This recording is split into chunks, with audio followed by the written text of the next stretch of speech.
ఇది 3 రోజుల పాటు నీటిలో ఉండిపోయింది. డైవర్స్కి ఈ విషయం తెలిసినప్పుడు వారు అద్భుతంగా ఆశ్చర్యపోయారు.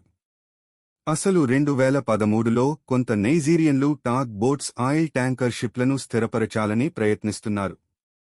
ఆ సమయంలో ఒక పెద్ద అల వేసింది. దీనివల్ల ఒక బోటు నీటిలో మునిగిపోయింది. ఆ బోటులో ఉన్నంతమంది మృతి చెందారు, కానీ వాటిలో హ్యారిసన్ అనే వ్యక్తి ప్రాణాలను నిలిపేలా నిలబడ్డారు.